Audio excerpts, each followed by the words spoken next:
There have been days when I don't think I could study for even like 1 hour.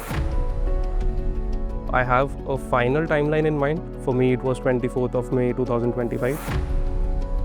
What one mistake do you think the beginners should avoid on day one of their preparation? Even Virat Kohli and Rohit Sharma have their coaches, but they have to practice. So during the felicitation, that is how Sir met me. कि अच्छा ये है वो लड़का जिसका मेरे से same rank आया था. In GS4, it was a very lengthy paper, and I had 8 minutes in hand. I had 3 questions to do. Perfection is a myth. इस पढ़ाई में मेहनत तो बहुत ज़्यादा है ही है, बट अगर आप इतनी मेहनत करने के लिए रेडी हो तो थोड़ी सी काम चोरी भी करो. For 2027 January onwards, I would have started for prelims. Cut the noise, structure your preparation, and lage raho. PSIR 384 has taught me that. Hello and welcome everyone to another episode of our podcast series. Today we have with us as our guest an architecture graduate, someone with PSIR as his optional, and a Drishti IAS English medium student whose journey has been nothing but conventional. Please join me in welcoming Mr. Rupam Arora, All India Rank 384, UPSC CSE 2025. Rupam, welcome to the show. Thank you, ma'am. Thank you for having me. So the last time we met, you were sitting across from me at a table, giving your Drishti IAS mock interview and facing immense pressure from the board. I think it's come a full circle, and it's a great moment. Yes, ma'am, definitely. So I remember the mock interview and the questions that you asked, and also the feedback that I got, and it was really helpful. So yeah, it's come a full circle, sitting right in front of you again, but in a different scenario. After having crossed the line, it's really nice. So thank you for joining us. Thank you for having me. So before we talk about ranks and strategies and syllabus, I want to know about Rupam the person. Where did you grow up and what was your childhood like? So I was born and brought up in Delhi itself. So I am a Delhiite, and my childhood was like any typical Delhi neighborhood, being a very naughty child. जो सबको पता होता है पूरे neighborhood में, very naughty, very mischievous, like to play a lot, like to go out a lot. So yeah, just a regular child who likes to do fun. So were you like a serious student when you were in school and in college? What was it like? So I think, again, there are two aspects to it. I was a serious student when it was time to be serious. I was never a all year round serious student. I used to go out, I used to roam about with my friends, go out and just eat, have a good time, play a lot.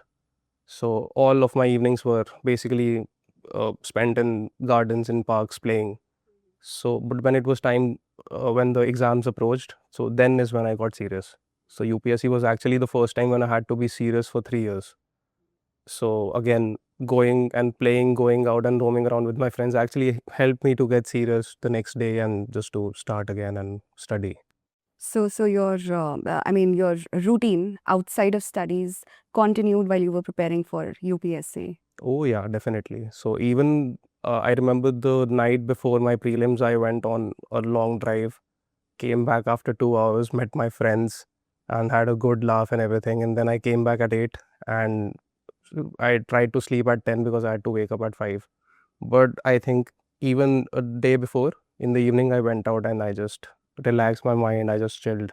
So I think that is very important for me to focus the next day. Interesting. Tell me, everybody who's preparing for UPSC has a turning point in their lives where they take this leap of faith and they decide that UPSC is what they want to do. What was that moment for you? When was it? So this was in 2023 when I got into the preparation, and 2025 exam is when I got through. In 2023, there had been talks at my home regarding UPSC, and it was a tough decision. It took me good 4 months and I had to quit my job. I had to leave my career behind.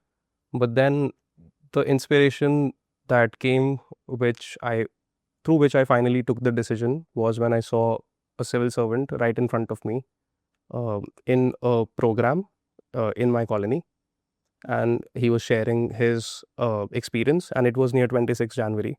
So he told that he didn't go home for 8 days because he was an IPS officer. So he didn't go home for 8 days because he was busy with all the protocols and the law and order situation. And then he started explaining to us how their work is very different and how their work is often not uh, included very well in the books, in the sense like people do not get to know because they're at home celebrating 26 January or Diwali or Holi, but in the background they are working. And I thought this is something which their work is actually, if they do their work rightly, it's nation building and it's contributing to the society, to the nation, and even to personal growth. So I thought that this is something that suits me and this is something that I would like to do. So I then took the leap of faith. Hmm. So, during our off camera conversations, you mentioned you were from an architecture background and that the UPSC forte was kind of very different syllabus wise. The background was very different and you were new to it. Tell me, what was your approach and what kind of strategies sort of did you follow to, avoid getting lost in this absolute difference of backgrounds?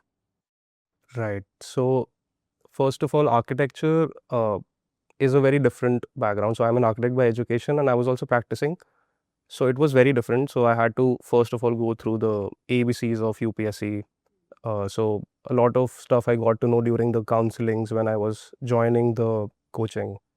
And after that, I saw a few seminars by toppers and I took out some points which were common in all of them. And I thought, if this is working, for example, a very basic thing to limit your sources. So I thought, if everybody is saying this and it is working and they're standing there and saying this, and all three of them are saying this, so this has to work. So the first thing that I did was the sources that they told me about in the video. So I made a list of the common sources that everybody was talking about, and then I decided to stick to them.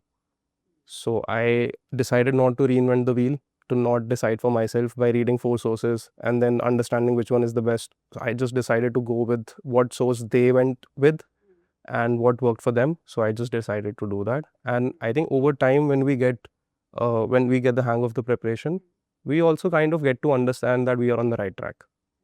When the conceptual clarity comes in, when you talk to the teachers, when they say the same thing that the selected candidates have been saying, so then you understand that it's the way to go about it. Right. So that is one example of how I did not go off track. Right. So you relied a lot on the wisdom of the teachers as well as your mentors and previous toppers. Yeah, because I knew that I was a very fresh. I was very fresh into the UPSC preparation, and I did not know much. So the first thing was acceptance, Absolutely. and the second thing was to just accommodate what has been working for people and to take their wisdom. So like teachers have like 25, 30 years of experience. There is no point going against that, especially when me as a fresher in the UPSC circle has just like 15, 20 days of experience. So better go with what people have been saying. Yeah. And it also feels correct. So Absolutely. that's how. So like you obviously took the wisdom and you molded it according to yourself as well.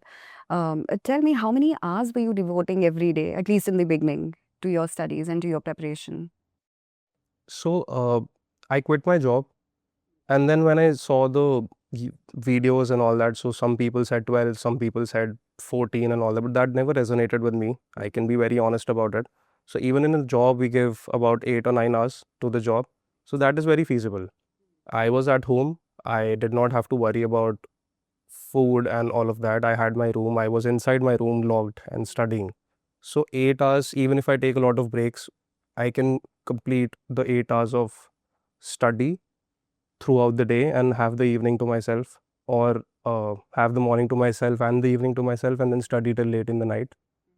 So I think 8 to 9 hours on an average is enough to not also strain your mind so much, because I don't think 14, 15 hours a day is very feasible for a long term. And there have been days when I don't think I could study for even like 1 hour. But then those days come. There are bad days, there are good days.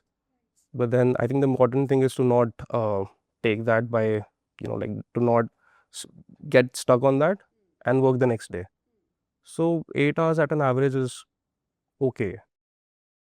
Yeah. And I think mains ke time pe when you crack the prelims, you are in the mindset to give how many hours it will take. So that is a different ball game altogether. But by that time, I think all aspirants get very mature to not count the number of hours. It's the targets, it's the productivity, and also to keep yourself sane, you have to do some other stuff, Right. like going outside, going for a walk, and all that. So So number of hours take a backseat if you're meeting your targets and are being very consistent in your approach. yeah, so I never met my daily or my weekly targets. That is also another discrepancy might be in what I'm saying. But broadly, when I'm thinking on a fortnight or a monthly basis, even if I'm meeting 70% or 80% of my targets, I think I'm doing a good job. Because in hindsight, after 4 months, I know I've completed 2 subjects, 3 subjects, or whatever. I'm near completion to my target, and I'm moving forward, and I've been revising. So I have a final timeline in mind. For me, it was 24th of May 2025, and I had a timeline of when I have to study for prelims designatedly and what I have to complete before that. So if I was 15 days plus or minus, I think I did a good job. So I never considered daily or weekly timelines and targets to be the measure. All right. I think that's a very valuable insight that our beginners at least could take from you. Also, what one mistake do you think the beginners should avoid on day one of their preparation? To not get flabbergasted by the amount of books that we get and the syllabus, because it's like good 3-4 pages of syllabus, but all of that is mostly repetition because you have a prelims ka syllabus and then there is mains ka syllabus, but most of that is, apart from optional and a few main specific subjects, the study wise it's the same. You just have to divert it in the end, fact based versus basically comprehension and conceptual base, but you have to study it in the same way. So in the beginning, I don't think that तैयारी अलग अलग होती है prelims की and mains की. So I think that's one thing, to not get bogged down by the amount of things that are written down in the syllabus and the material that you get. So, as a beginner, what do you think a person should not worry about on day one of their preparation? So I think a person should not worry about the amount of material that you get from a coaching because it seems to be huge, and then not worry about how things will go about. I think the best case scenario could be, like it worked for me, to just start with the class, take interest in the subject, and then listen to what the teachers are saying and gradually get the hang of it. Because initially it seems to be very overwhelming. Even later it is, the whole process is very overwhelming. But I think initially, if we get bogged down by the amount of subjects that we have to read and the amount of material that we tend to get a little overwhelmed again and then a little more worried. So, not to worry in the beginning, just start, and over time, we'll understand what to do and what not to do. Hmm. So, not making major life choices on day one, right from the word go. Like, give it time, is what you suggest. Give it some time and then structure your preparation in a way that there needs to be a little bit of flexibility of what you are thinking, of what you think of that the preparation should be or would be, and then what it really turns out to be. So I think it takes around 2 or 3 months to understand that. And once we get to understand this on, for example, polity, we also can then very well make out for history and then for economics, because it's all the same. In the method of the preparation is all the same. So we understand what is for mains, what is for prelims in both the subjects, and then what is fact based, what is concept based, and what's to write, what's to recall. So getting that on one subject helps in the other subjects as well. So we get matured enough in the later part of the preparation. So we'll circle back to this prelims mains approach in a bit. But before that, tell me, having been there, done that, what are the biggest mistakes that the beginners make during the first few months of their preparation, apart from getting overwhelmed? I think to categorize, again, I'll circle back to that again, sorry. But to categorize prelims and mains as different approaches, I think uh, the study is the same for the first year, and it's only when prelims approaches is when we have to divert to prelim specific study. So for example, if I'm studying history, I have to get my concepts right, I have to get the timeline right, I have to get a story right in my mind, and then also I have to get the facts right. The same facts will help me clear the prelims and also write them in the mains answers as a supportive facts to the arguments that I'm making. So I think a lot of people wait for mains preparation in the later part of their uh, journey just because they think it's a separate ball game, but it's more or less the same. And they wait for starting answer writing because of the same reason. So I think as and when you're done with your conceptual clarity of one part, just start writing answers. Work for mains first, and then prelims is a designated study for later. I think a lot of earlier toppers have also advised the same thing, that one needs to be mains ready before they write their prelims. Yeah, definitely. And you agree with that? Definitely. Great. Also, let's talk about the UPSC syllabus. You touched upon it. We know it's very vast. Tell me, how did PYQs help you to understand the syllabus? What role do PYQs play? So for example, let's talk about history again. So the kind of questions that are being asked in PYQ. So like I refer to PYQs from 2011 again because the toppers had been saying that, the teachers had been saying that. So no point wondering about 2013 or 2010, 2011. I think then is when the pattern changed. That is why they recommend that. So I bought PYQs, and the kind of questions that are coming in the PYQs and the kind of options that they've put in help to understand what to study, what to overlook.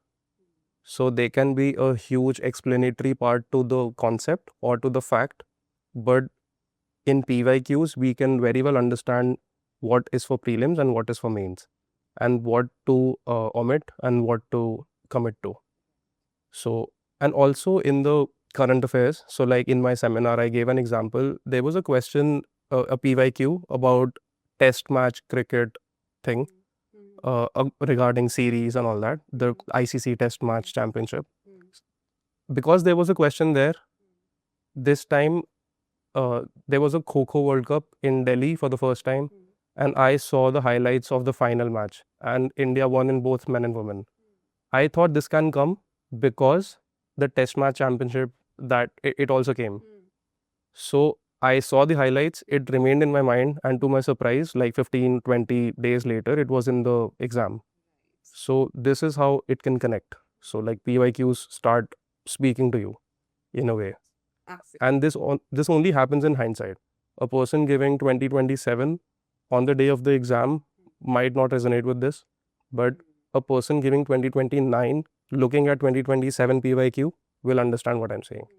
So that is why I said I looked at PYQs from 2011. And because we know what has happened after that, we already know the future in regarding to the PYQ. So then is when we can relate and probably predict a little bit. But we might be right, might be wrong, but it structures our preparation in that way. Like the anticipation is always Yeah. there. So like the Kho World Cup question was my anticipation. Might not have come, but it came. Right, right. Apart from PYQs, a lot of stress is laid on NCRTs as well, since they build the foundation of the preparation. What are your views about that?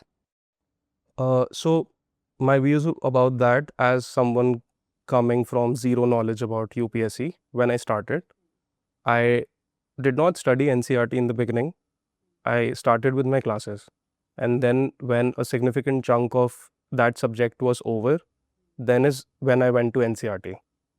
Because I understood that, for example, for subjects like Polity, I read class 11 NCRT, but I could not have understood the NCRT before at least 15 or 20 days of the classes.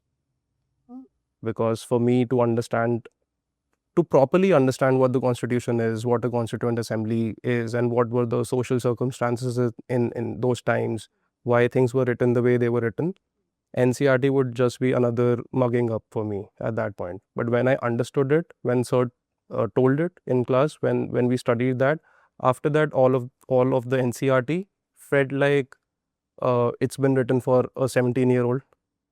But before, it would have felt a little off because I was a PCM student. Right. So that way. So I did that even for history, even for geography, Geography especially, it's very technical. So till the time my physical geography classes were over, I did not look at NCRTs. I only looked at my class notes. But later I looked at NCRTs, I studied it properly, thoroughly. And then is when I started understanding NCRT. So that is what I did. But I know a lot of students study NCRT first and they think that it creates a base. But again, it takes a lot of time. It would have taken a lot of time to me because I did not have a background in humanities. So I did it the other way. Right, and also you had the aid of the coaching, right? So that also made a difference probably. Talking about coaching, there's been an endless debate whether one should self-study or one should, take the aid of coaching. And you've been someone who's been on both ends of the spectrum, right? What do you recommend? So again, for me, coming from a background with no UPSC related stuff, coaching was absolutely necessary for me. But it cannot at all, it can supplement self-study, but it cannot replace self-study. So taking endless number of classes and not studying yourself in a room closed with you and your books, it cannot happen. So even Virat Kohli and Rohit Sharma have their coaches, but they have to practice. True. So it cannot happen unless the person giving the exam or playing that match practices and goes and plays the match. So I think it's not an either or question. For me, it was a supplementary, complementary question. Right. And I was very clear, if I did not take a coaching, it would have taken me another 2 years to just figure out what to study, what not, like the thing that I said before, and to understand what I should not study, because that is, I think, more important. Sometimes it becomes more important because there's a lot of noise as well. Right. So that really helped me, and the conceptual clarities and everything. So like geography, I did not study at all after 10th. So I had to have coaching to understand, to get my concepts right. But then after that, the value addition, the PYQs, that was, and the study, reading the concepts again and again, that was all self-study though. So basically, what you suggest is the supplementary nature of coaching and not using it as a substitute for self-study. Definitely. Yeah. All right. How much of UPSC preparation do you think ultimately happens outside the classroom? I think a lot, because so I was also a late entrant, so maybe because of the age, or maybe because of having architecture as a background, which is in itself multidisciplinary.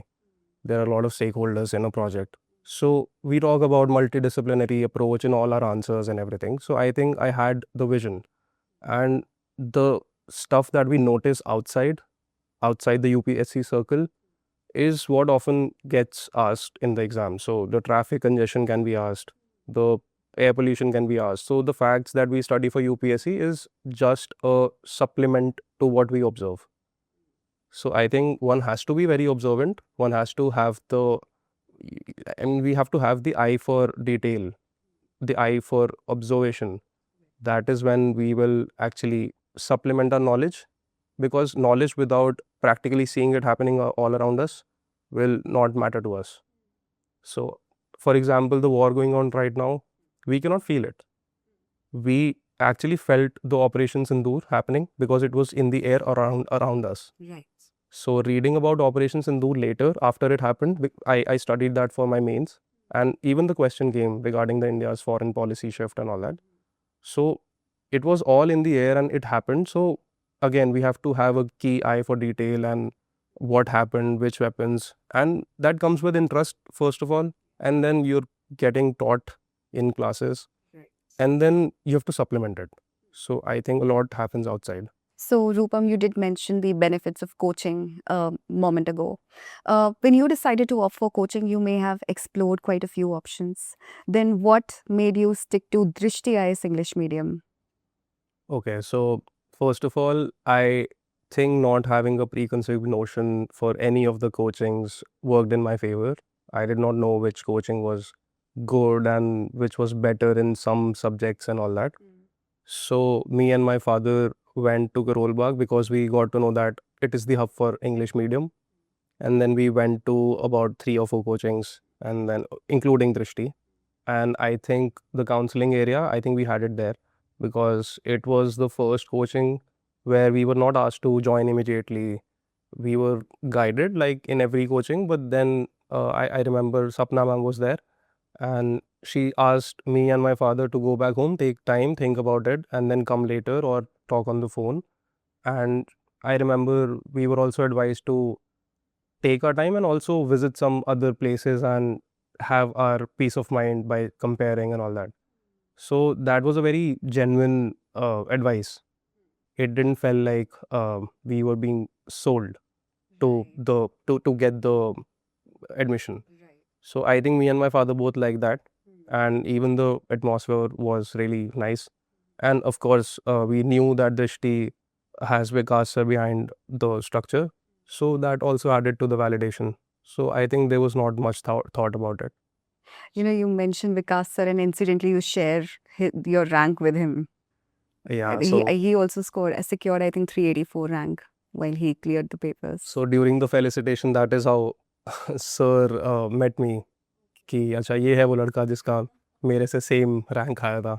Good. You've So- had that conversation with him. Yeah, I've had that conversation and we've laughed about it. Oh, lovely. So after you joined Drishti IAS English medium, what part of the ecosystem helped you during your different stages? Okay. So I think in the beginning it was a little overwhelming for me because to have a lot of people, like 200 people in a classroom, I used to just go back in the end and watch the faculty on the television. And so after that, I think because probably it was first of all time consuming, and secondly the overwhelming nature of getting to the class and being with 200 people and a lot of noise around, I shifted to online. I mean, I was in the hybrid mode, but I started taking classes online. But then when prelims approached and the regular test started happening, that helped me, of course. And as soon as I cleared prelims, I went to Karol Bagh, and they put me in touch with Dipanshu sir, and I was enrolled for mains, and my preparation started the next day. And then the whole personalized guidance that I got. So, for example, they never stopped me to go to 4 mentors. For what I felt a mentor is good, I went there with no bias. And then the Panchu sir also personally, like he kept himself updated with students and we could approach him as well. So a lot of stuff right from essay, because I started preparing for essay only when I cleared prelims, and then the firefighting mode of the PSIR which I talked about in my seminar. So even going back to Ashutosh Jha sir, I troubled him a lot. He had a fair idea of where I was in my preparation, and then constantly being in touch, showing him my answers, him suggesting me what to do, what not to do, and then getting the concepts right. The QIP classes really helped. And the best part was all the classes came to the app, which I didn't even know about. So, for examples, the QIP classes of PSIR and the Abhishek sir's current affairs classes for mains, I think that really helped because I would have value added that myself and would have taken me more time, but it was all set and done for me, just 30 classes and I'm done. So that really helped. So now that we're talking about saving time, tell me if having your class notes and your prelims preparation and DLA, everything under one ecosystem, did it help you save time? Did it help you overall in your journey? Yeah. So first of all, I did not go to multiple places. So this was my only place that I came to. For mock interviews, I went to a few other places, but for the main preparation journey, I was associated with one place, and it helped me in a way that I had the ecosystem. For example, in the same building, I had Ashutosh Jha sir for PSIR. In another building, I had Sanjay Monga sir for economics, and I just had to look at the timetable. And because I shifted online, so whenever I had a doubt or whenever I needed a discussion, so I used to go. And for the tests and all, I used to go. So Drishti Learning app helped me in a way that it saved my time, but also even for students enrolled in Drishti, there are a lot of subjects and courses on the app. You have to decide what to take and what not to take. So a lot of courses I skipped because I thought I've already taken a class on this is overlapping. So if I continue taking the class, it will take another 6 or 8 months. And in fact, if I would have taken those classes and I cleared prelims and then I had a crash course for mains, so it covered up in the end. Right. So having all of that in one ecosystem also is a very good thing. But then also we have to understand what to, like commit to and what to omit. Right. So this is like a facilitator that giving the student everything, but then the student's discretion has to be applied as well. So the student has to make a judgment call there. Okay. Let's talk about your prelims preparation, right? How do you recommend preparing for GS and given the kind of paper that we had this year? So this is what I talked about in the seminar as well, to not consider questions to be from current or GS or anything. I think we have to look it together. So for example, emergency provisions, for example, governor's rule, we already have it in the air, in newspapers, in the magazines, in the crash courses. So we can anticipate a little. So for example, if there is a question about governor's rule, so is that current or is that polity? It's both.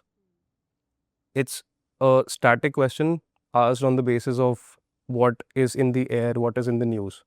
So first of all, I think we should not designate questions to current affairs and to static, especially the main 4 or 5 subjects.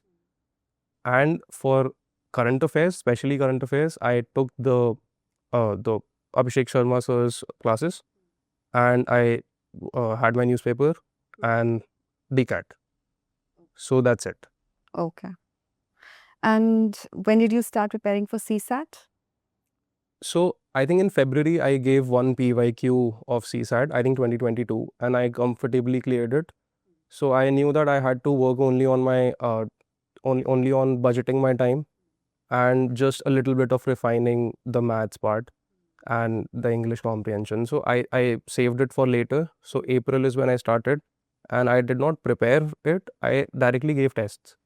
But this was specific to me, but I got to know about a few people who struggled in CSAT. So I do not recommend this. So I think if someone struggles with CSAT, I first of all acknowledge. Second, there are good courses. So like even this course was on my app, so I did not take this. So there are good courses for maths and for English on the DLA. I think someone should start somewhere around September, October, so that by the time you are full-fledgedly going into the prelims preparation, you do not have to take the classes. So you can directly jump on to solving questions and taking tests. So because if you start that in January, I think it'll be too late and it'll be March when we start solving CSAT papers properly.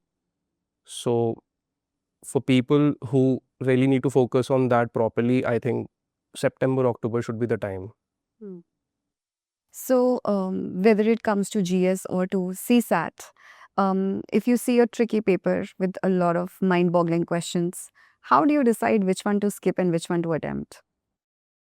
Okay, so I think I have again 2 answers to this. First is if you have been preparing seriously and you see a mind boggling question, I think the first thing is to not feel that it's mind boggling only for you. It's mind boggling for everybody. Because if everybody is plus minus 20%, everybody is studying the same thing, have the same sources, reading the same newspaper, all magazines are plus minus 5-10% the same, all coachings, the material, it's 5-10 plus minus 5-10% the same. So everybody is looking at the same stuff and the question appears out of nowhere. So it is a surprise for everybody, first of all.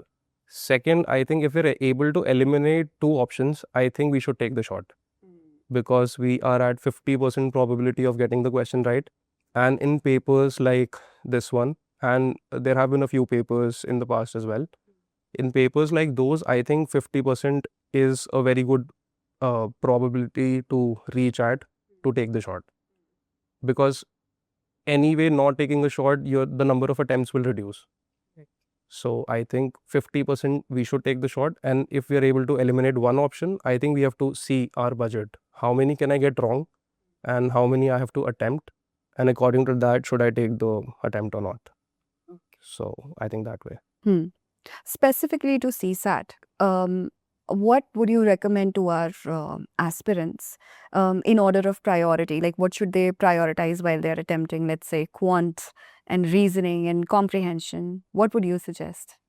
Okay, so I was comfortable in maths in CSAT, but I still went on with English comprehension. I attempted all questions of English comprehension in the beginning. So this is what I strategized, because I thought English comprehension is something that doesn't require solving. Right. It requires your comprehensive skills. And I have a feeling, this is what I believe, that it's kept in the syllabus so that everybody can qualify CSAT. The problem is that these days I think even English comprehension is getting a little tricky, but even after that maths is getting even more trickier. So English comprehension or Hindi comprehension, I think everybody should do. And after that, I think reasoning and analytical questions, I think they are easy to be picked up when studied. So the pattern, the triangle questions, I think once you get the hang of it, it's very easy after that. So giving 15 days designatedly to that, and after that, when we start solving, it's sometimes, if you get the hang of it, sometimes you get the answer within 30 seconds. So that was my order of priority, but to each their own. Right. So, but I really think that English comprehension, everybody should do it. Fair point. Let's come back to this prelims mains approach discussion that we were having a few moments ago. According to you, you said they're not a different ball game altogether, right? And they have to be read in a holistic picture, right? This is what I guess you suggested. So please tell me, you did mention that once prelims approaches, the approach does change a bit. Can you please shed some light on that? Yeah, okay. So, for example, I started preparing in March, April. So for example, 2025 is when I gave my proper attempt. So for one good year, I was preparing collectively. And then when 2025 January approached, then is when I started designatedly preparing for prelims. So also because then is when we can understand what is for prelims and what is for mains. And I had already noted down in my notes. So I understood on one page of my notes, this is for prelims, I had circled it. And for mains, so like a different mark or something. So for prelims, I have to read only that. And not the explanation, not the concept, not the story. Only the fact. And for example, polity has a lot of nuances. So for example, emergency provisions, a lot of nuances in all the three emergency provisions. So that reading specifically that, instead of why it is required, why it was kept, the history and all that, that can be skipped. So in the preparation for let's say 1.5 years or 1 year, we understand what is for prelims and what is for mains. Also, when we start giving tests, we understand what is being asked. So then is also when we can differentiate. And I remember in Drishti test, there used to be about 50 questions of prelims and 5 questions of mains as well in the same test. So the difference we could understand even while we were, like 6 months into the preparation. So that builds up in helping us to understand what to study for prelims designatedly, and then the PYQs and the mock tests, and analyzing the test to value add again. So there. Tell me, when should serious answer writing begin? I think as soon as the first subject gets over. This is a mistake that I made for PSIR. I waited. I thought I'll complete my concepts and then I'll start writing. But I think I should have started earlier. Also because, for example, polity was the first module. If polity gets over and I start answer writing and I get the hang of how to write answers, by the time history starts, I don't have to think much about how to write. I already know what is working, what marks I'm getting, and then I have to apply the same thing to another subject, and then the same to another. So it's not like learning how to write answers for all subjects. It's about learning how to write answers. And then, for example, the fifth module is economy. You already know how to write answers, and then you're just getting better at it. And not leaving it till the end will really help after the prelims stage. Because in those 2 months, we can't learn how to write answers, we can just refine. That is the ideal thing to do. So that's why a lot of aspirants, including me, say that you have to be mains ready before prelims. So that's what. In one of your talks, Rupam, you mentioned that it's a sin not to finish the paper. Absolutely. Yeah. So when I went in the first exam, essay exam, the person behind me, I was talking to him. It was his second or third mains, and he told me that his approach was to write 18 perfect answers, and it was okay to leave 2 questions. And it was his third mains. So I only wish that he could have completed all 20 questions, even if a few got compromised. So I was very clear to not leave any question. Right. Because again, so like for example, getting 4 marks is easy, but getting 6 is tough. But if you write perfect answer, you might or might not get 5 or 6. But if you write a very basic answer, you'll at least get 2 or 3. So the chance of writing a perfect answer and getting that extra 1 or 2 marks is far less than a chance of writing a very basic answer and getting 3 or 4 marks. And then the time management. I think it's not about if we know the answer or not, it's about the time management, I think. Uh, if we are able to complete the paper or not. So I remember in GS4, it was a very, very lengthy paper, and I had 8 minutes in hand, and I had 3 questions to do. At one point, I thought that I might not be able to complete it, but then I did not give myself a choice. So I remember I completed like each question in 2 minutes, 2.5 minutes, and then the last full stop, the bell rang. I put my full stop, and they took the paper. But then I scored fairly well in GS4, and I'm not saying it's the best thing to do, but it worked. But if I would have skipped 2 questions out of those 3, it would have been devastating for me. So by experience also, I would strongly recommend to not leave any question, tackle it, and I think the preparation prepares you for this. Even in tests, you will have questions that you will not know anything about. Don't take it as just a preparatory phase कि नहीं लिखा उसमें कि आगे पढ़ लेंगे. Take the shot, write it. You'll get bad marks. That's the worst that you'll get, but it's just a test. It will prepare you for the actual battle. So strongly suggest not to leave any question. So basically, let's not chase perfection, because even in an objective paper, perfection is still sort of subjective in that sense. Yeah. So in the seminar, I said that perfection is a myth.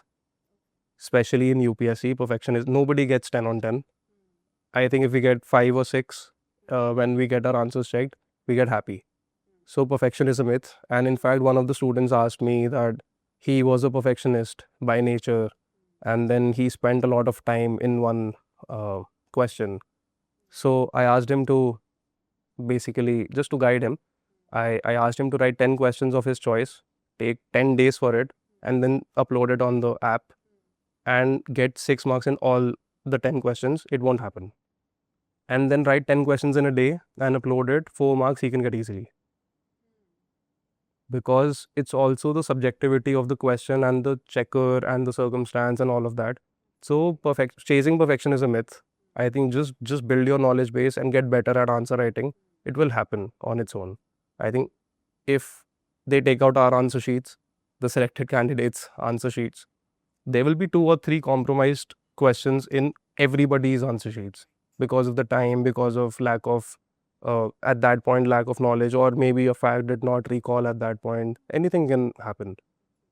But broadly, the quality of the answer has to be like broadly same. through the answer sheet. So that is what matters. And if there are 2 or 3 compromise questions, there will automatically be 2 or 3 brilliant answers as well. So it will balance out. Yeah. Let's talk about your optional. Now, we discussed how diverse the background is, your background is, as compared to the optional that you chose.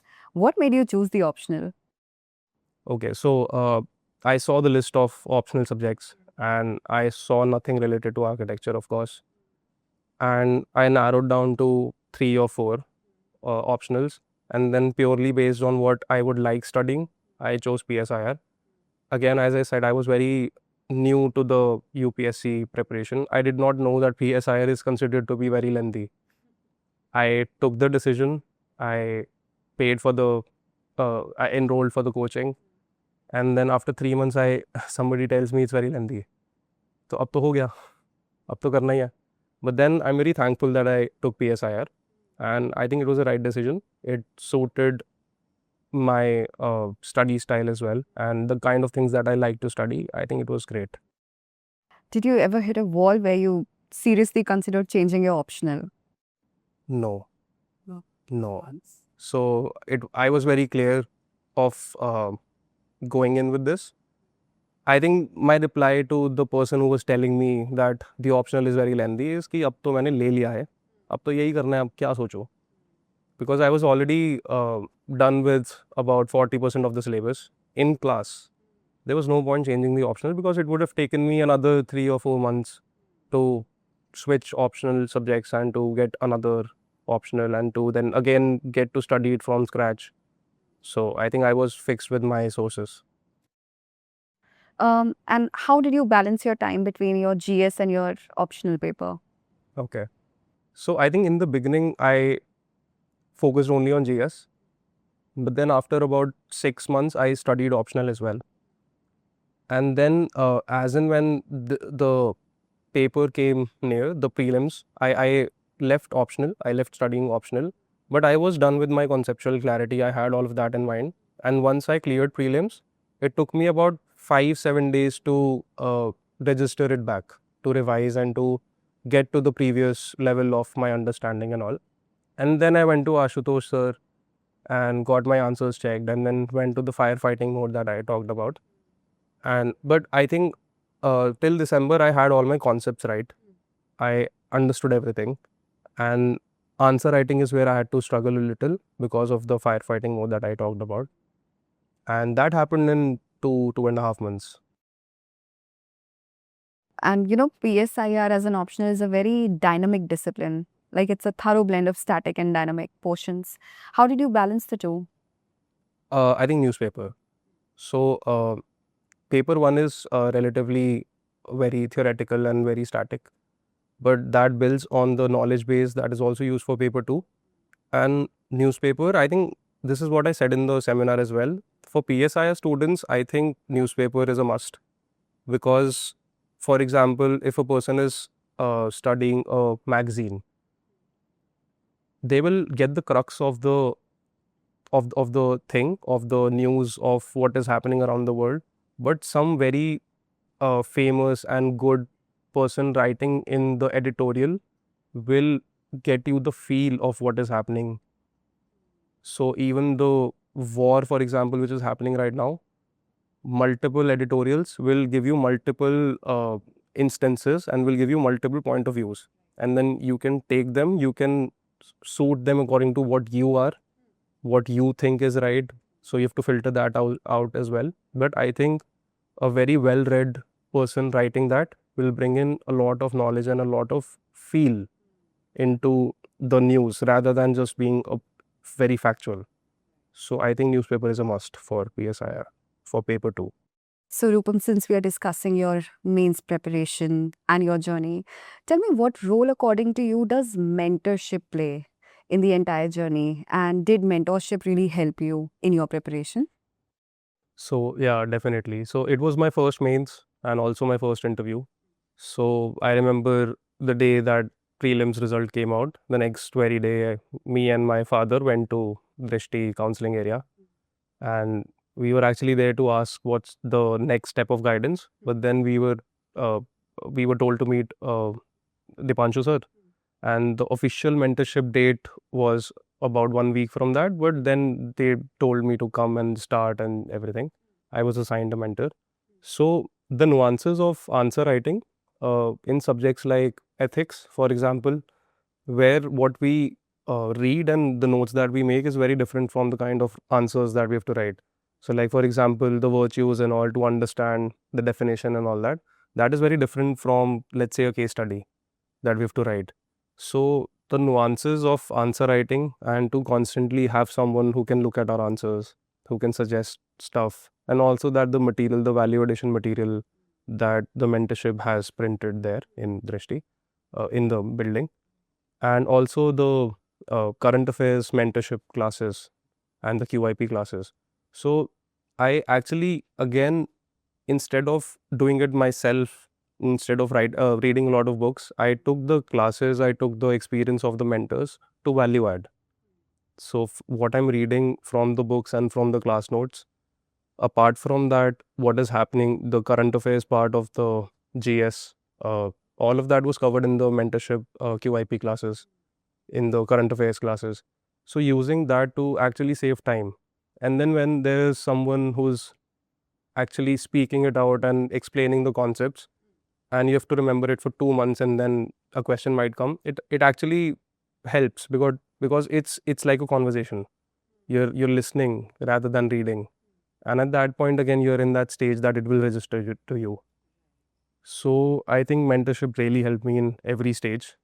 Again, I used to go back and study the self-study part, but then for the tests, I came and I decided which test to skip and which to give, along with Mohsin sir, who was my mentor. So even he told me कि इसमें marks ठीक आ रही हैं, skip this one, focus on that. And then with the marks and with the kind of comments that were written down, to understand how to go about the answers. Essay, for example. So I gave all essay test because I never wrote a essay before that. So gradually building on that, Mohsin sir reading my essays and giving me the nuances of all the connections and all that. That couldn't have been done if I was preparing alone, because I anyway had only one or two friends. I was not in a group study circle. I was preparing at home. So I needed someone to guide me that way. I was ready to put in the effort, but I had to get a direction. Yeah. So that mentorship really helped me with that. Definitely made your life easier. Definitely. But again, what to skip, the test, what to skip, the material, what not to read, that was the discretion that I had to make. But so all the sources are available, the guidance is available. I think we also have to handpick what guidance to take at that point. So I have to ask you a very curious question. So in one of the talks, you mentioned Kaam Chori. yes. Yeah? And you said it basically refers to finding smarter ways to reduce unnecessary work. Can you please shed some light on it now? Yeah, so this was actually very spontaneous that I said. A student asked me about a lot of sources and all that.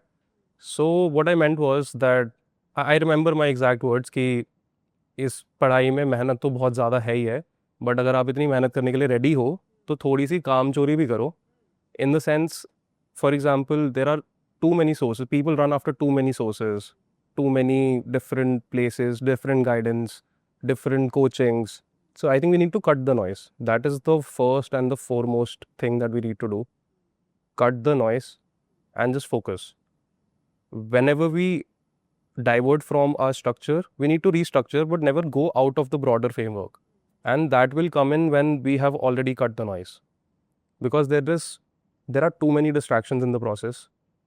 Even, like across the road, वो चाय की टपरी पे भी यही बातें हो रही हैं. So even the chai wala knows what to say, what not to say. And then you can get overwhelmed there also.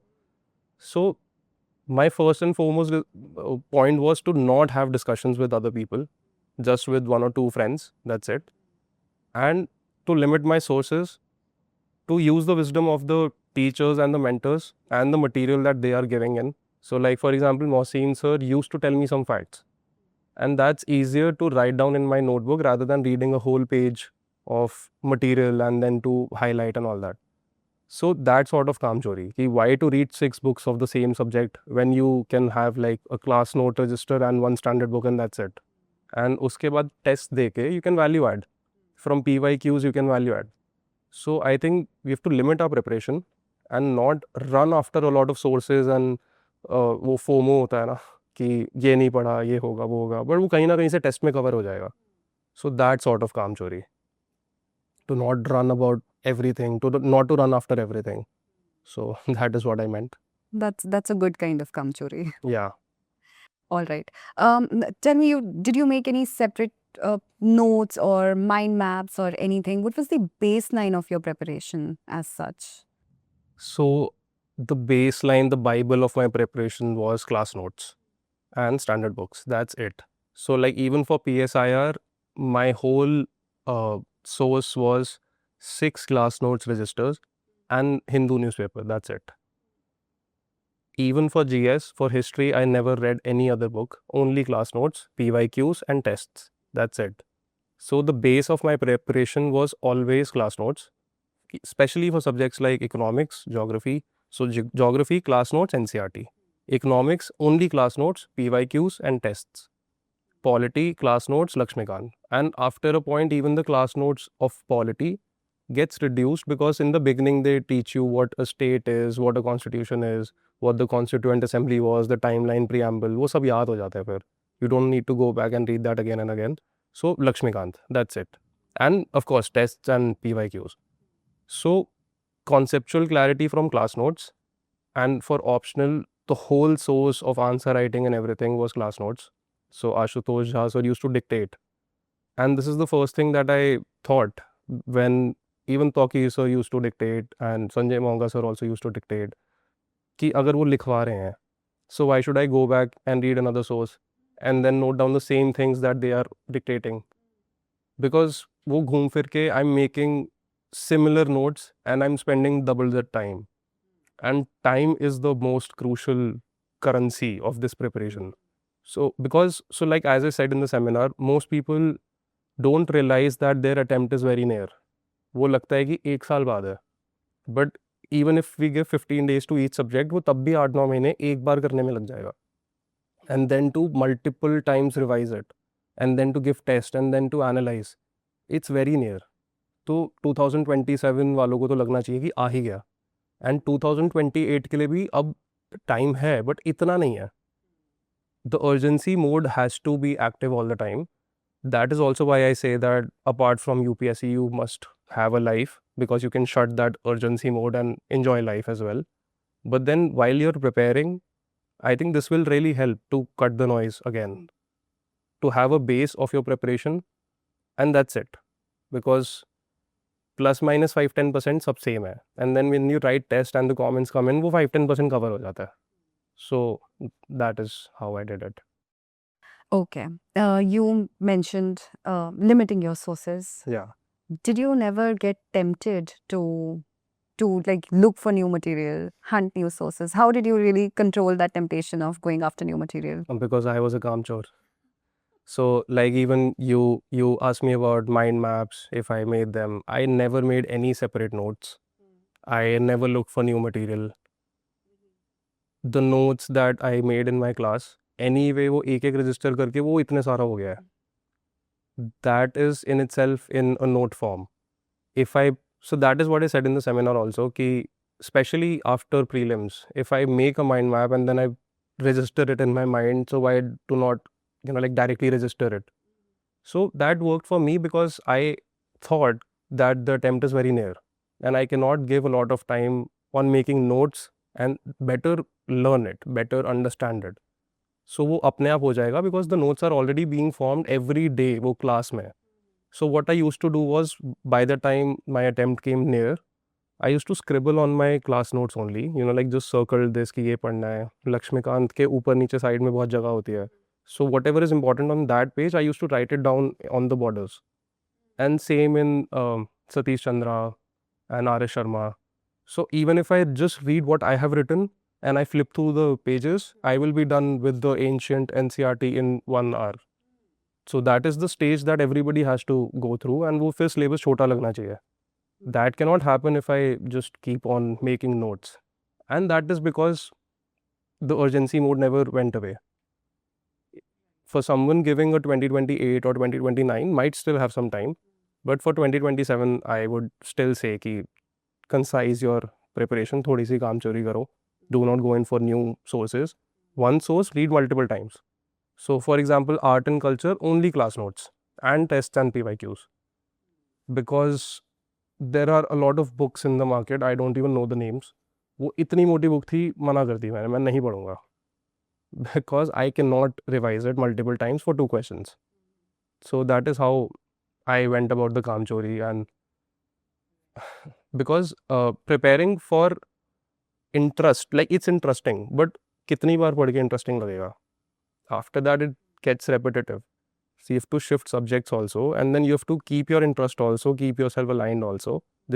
And for that, if we start reading new sources and उसमें भी same चीज़ें लिखी हैं, so वो divert हो जाएगा. So cut the noise. So we've talked so much about strategy and how you stuck to it. But, behind every successful attempt are some phases that are low and nobody really talks about those. Was there any point in your preparation where you felt really disheartened or you felt like things were not really working out the way you planned? And how did you cope with such phases? Yeah, so I think everybody has to go through it. All selected candidates have been sharing all this with their friends and all. There will be good days, and more importantly, there will be bad days. And it's just another part of life. Even in regular life, UPSC कर रहे हैं नहीं कर रहे हैं तब भी there are bad days, there are bad moments, but you have to deal with them in the same way that you deal with another aspects of life. First of all, to not get that to your head कि आज मैं पढ़ाई नहीं कर पाया तो इसी में कल भी नहीं हो रही, फिर परसों भी नहीं हो रही, and then that breaking the inertia and getting into the loop. So नहीं हुई कोई बात नहीं. So a lot of times I did not even study for 1 hour a day. So instead I went and played cricket. कि अब नहीं हो रही पढ़ाई तो चलो खेलते हैं. Because next day, because of playing cricket, I can go back and study because my mind is fresh. Secondly, I think just to be a little aware that it's just a part of life. The preparation should not be larger than life. There are other aspects to life which go simultaneously. Full-fledgedly हम prepare तो कर रहे हैं, but then we also have a life beyond that. And anyway, it demands a lot of sacrifice. So इसको इतना नहीं करना कि फिर बिल्कुल ही जीना ही छोड़ दें. And I think that makes it a little more better to tackle. And there are good and bad days. So Tell me, what was your biggest fear during this preparation? my biggest fear during the preparation was that I was already a late entrant into the preparation. And if I do not get through, I will have to go back to my original career and then build through from scratch again. So it would have taken me probably another 2 or 3 years to get to where I would have gotten if I was not in the preparation. But things worked out and I'm grateful for that. So I'm sure so are a lot of people. but I think that is why I gave myself a time limit, because already being a late entrant and then having a good career option behind kind of ease the pressure also, but then in the moment you don't feel that. You have your bad days as well. So in the bad days, probably when you hear about someone doing something great, someone got a master's degree, someone went abroad, someone got a great job, someone started their own business. So it feels as if you are a little behind in life, especially at this age, because the work that we are doing, we're putting in equal effort compared to a person putting in his or her job or a business, but our result is very, very late. It's very delayed gratification and the chances are very less. So that is what puts the negative light. Like it's not immediately materially tangible in that sense. It's just one PDF Yes. on one day Yes. that will put you through or not. Absolutely. So Absolutely. Absolutely. Fair point. You just mentioned sticking to a timeline, like you came here with a fixed timeline. Do you recommend that for everybody? Do you think every aspirant should come in with a dedicated timeline, exit timeline? Ma'am, I can say for myself, because every person is different, their social conditions are different, their life conditions are different. I had a degree on which I could have fallen back and not, uh, I would not have needed another degree or another master's or anything. I had a professional degree, I had a career behind me, which I left. So I could have probably gone back and fallen back to my original plan. So probably it's easier for me to say this, but I still think that everybody should be on an urgency mode, that every attempt counts and इसी attempt में निकालना है, because things can go, even on the day of the exam, things can go either way. कुछ luck भी है and everything. So, for example, people who have cleared prelims, please उसको फिर mains देने का मौका इतने कम लोगों को मिल रहा है कि उसमें नहीं भी अगर कुछ सब्जेक्ट है तो पूरी जान लगा दो. Because again, going by the statistics, it doesn't make sense to come into this preparation if it's a below 1% chance. But people still do, even I did. So first of all, not to look at all that, cut the noise. I just need these many marks and that's it. Not to go with the number of lakhs of people attempting and all that. And then I had an exit timeline of 3 years. This is what I gave myself.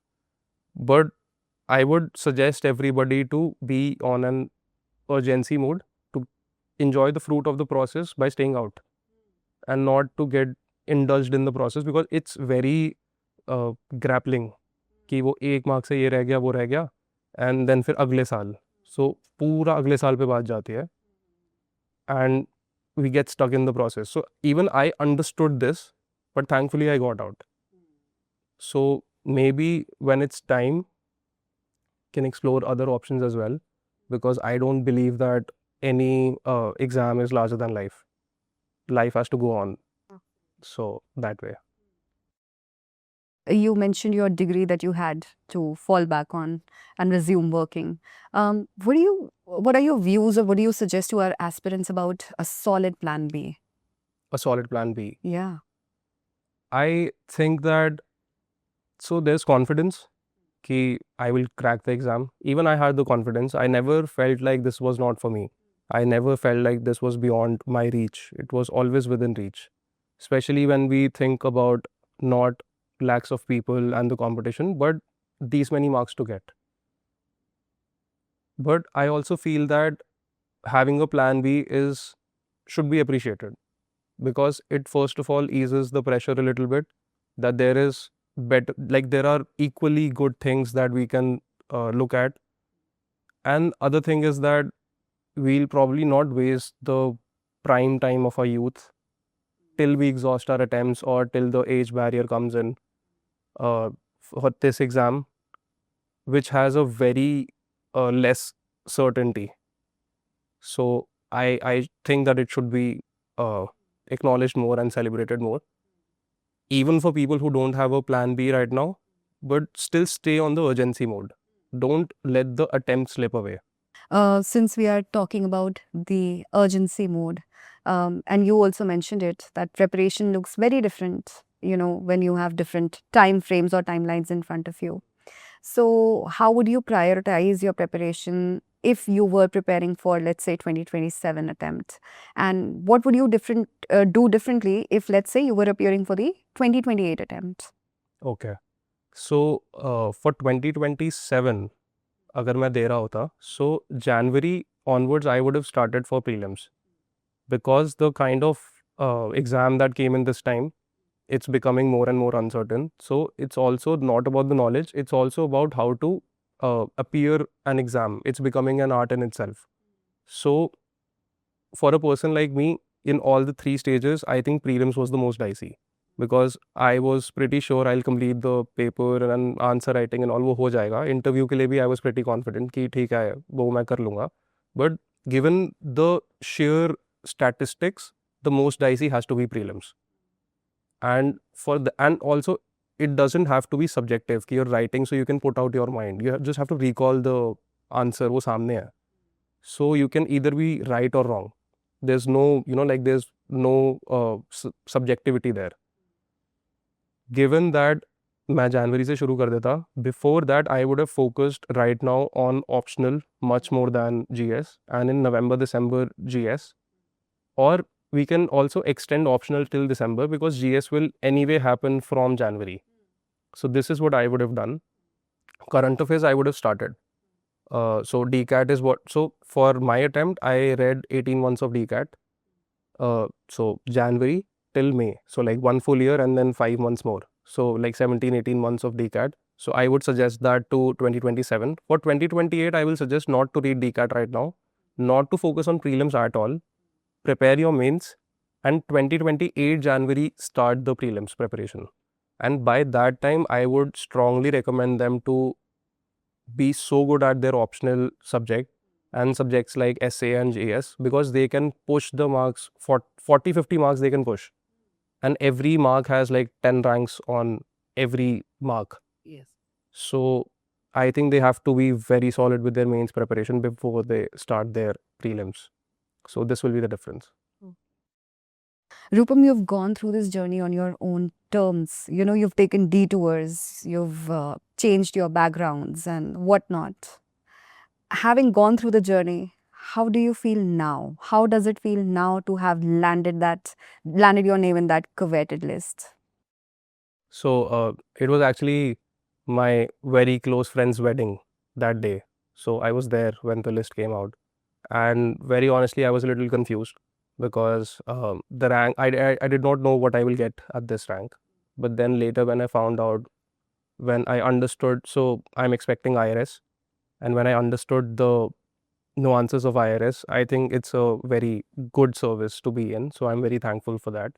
It took me some time for that to sink in, and now, quite frankly, I'm focusing more on enjoying life because that had been on a stall for 3 years. So I've been traveling, and it feels much more relaxed that I don't have to worry about one thing in life. At least the career part is sorted. I have come where I wanted to go at this stage of life, but this is just the beginning. So it's more relaxed right now, and the 3 years actually feel like a very long time, but also like a blink of an eye. So it's all together, like it's a mixed feeling because it's all in hindsight right now. So वो सब याद आता है कभी कभी. I remember after my mains I used to get up thinking कि आज क्या पढ़ना है, and then एकदम से strike होता था कि ओ अब तो exam है ही नहीं अभी फिलहाल तो, so I can relax for a few days. So वही after my result कि अच्छा अभी कुछ नहीं करना. So that took some time to sink in.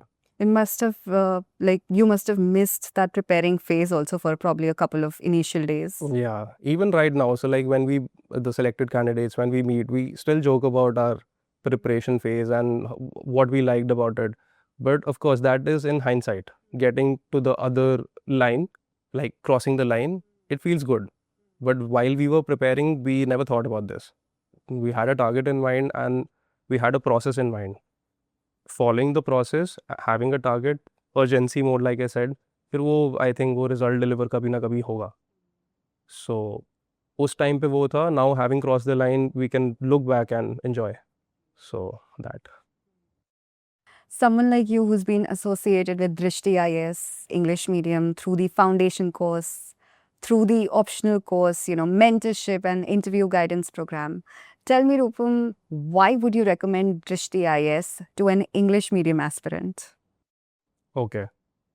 Because first of all, I think it's like all other coaching, this is also a one-stop solution. Other thing is that the quality of guidance that we get here. So for example, all the teachers are very, like they're very well in teaching. There's one thing to know the subject well, to know it inside out, and there's another thing to teach it to someone who has no background. So for example, economy for me, I had no background. Geography, I had no background. Polity, bilkul out of the way tha. So for them to teach in such a way that even I get interested and I don't feel loosening the grip, that was good. And then the mentorship, having a totally separate area for mentorship, and to have the opportunity to, and the freedom to go to different teachers and different mentors at the same time. to have my discretion for which subject I want to go to which mentor. And then having Dipanshu sir above all of that, having a direct look at you, keeping updated. So I think the personal touch with each stage got better, because people got, like, they filtered out. So at every stage after prelim especially, you get to see the personalized attention. And then after mains, of course, और ज़्यादा हो जाता है. So I mean, it was great. I never had to go somewhere else apart from mock interviews. I never had to go somewhere else. Had that been the case, कि कुछ incomplete लगता मुझे, I might have tried a few other places, but I never felt the need. मुझे just test से लेकर सब कुछ यहीं पर ही मिला. The guidance was nice. Everything was uploaded to my app, and I mean, it's a good place all in all. So this is where my ABC of UPSC started, and now it's the XYZ ka time. So associated with one place. Glad we were able to help you to get that result. Glad I was here. Okay. My final question to you, since you mentioned your mock interviews, and I have a slight bias for that since you were a candidate. Can you tell me a couple of anecdotes or anything interesting that happened during your actual interview? Something that you remember, something that comes to mind? Okay, so we were asked to wait in the waiting area, and then I remember the interview was to start at a particular time, and the newspapers had not come in yet. So all candidates were asking for newspapers, and then there was this one person who was reading the newspaper, and he gave his to someone.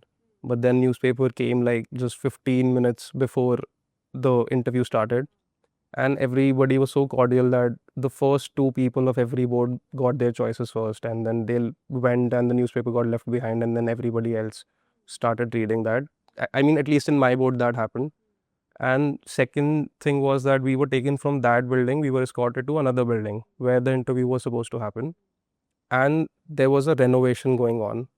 तो नया marble लग रहा था, the pillars were getting painted, even the landscaping was getting changed. So while I was going there, I realized immediately that I'm an architect and they can ask me about this. So I stopped and looked at which marble it was, which stone this is, and which material they're using. And the person who was escorting me was kind of fed up with me because I was noticing everything, and he wanted me to be very formal and just go with him. So I in fact told him that कि sir ये मेरे से पूछ सकते हैं क्योंकि मैं architect हूँ, तो मेरे को प्लीज़ 2 मिनट आप दो, आप चलो मैं धीरे धीरे आ रहा हूँ. And he also was kind enough to let me slow down and take my time. So that was good. Interesting.